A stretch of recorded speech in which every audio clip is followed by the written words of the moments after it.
ಎಣ್ಣೆ, ಸಾಸಿವೆ, ಜೀರಿಗೆ, ಕರಿಬೇವು, ಹಸಿಮೆಣ್ಸಿನ್ಕಾಯಿ, ಕಡಲೆಬೇಳೆ, ಈರುಳ್ಳಿ ಎಲ್ಲ ಚೆನ್ನಾಗಿ ಫ್ರೈ ಮಾಡ್ಕೋಬೇಕಾಗತ್ತೆ. ಇದು ಫ್ರೈ ಆಗಿದ್ದಕ್ಕೆ ಕುಂಬಳಕಾಯಿ ಹಾಕ್ಕೊಂಡು ಫ್ರೈ ಮಾಡ್ಕೋಬೇಕಾಗತ್ತೆ. ಸ್ವಲ್ಪ ನೀರು ಹಾಕ್ಕೋಬೇಕಾಗತ್ತೆ, ಕುಂಬಳಕಾಯಿ ಚೆನ್ನಾಗಿ ಬೇಯಬೇಕಲ್ಲ ಅದಕ್ಕೋಸ್ಕರ.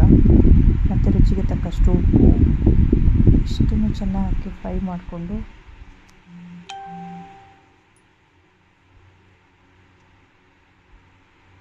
ಲಿಡ್ ಕ್ಲೋಸ್ ಮಾಡಿ 10 ನಿಮಿಷ ಬೇಯಿಸ್ಕೋಬೇಕಾಗತ್ತೆ.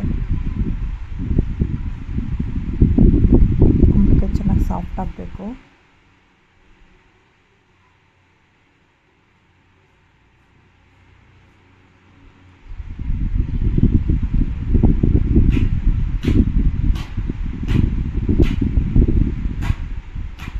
ಇದಾಗಿದೆ. ಇವಾಗ ಇದಕ್ಕೆ ಕಾಯಿ ತುರಿ, ಕೊತ್ತಂಬರಿ ಸೊಪ್ಪು ಹಾಕಿದ್ರೆ ಕುಂಬಳಕಾಯಿ ಪಲ್ಯ ರೆಡಿ ಆಗುತ್ತೆ. ಸ್ವಲ್ಪ ದಿನ ಮಿಕ್ಸ್ ಮಾಡ್ಕೋಬೇಕಾಗುತ್ತೆ. ಇವಾಗ ಈ ಥರ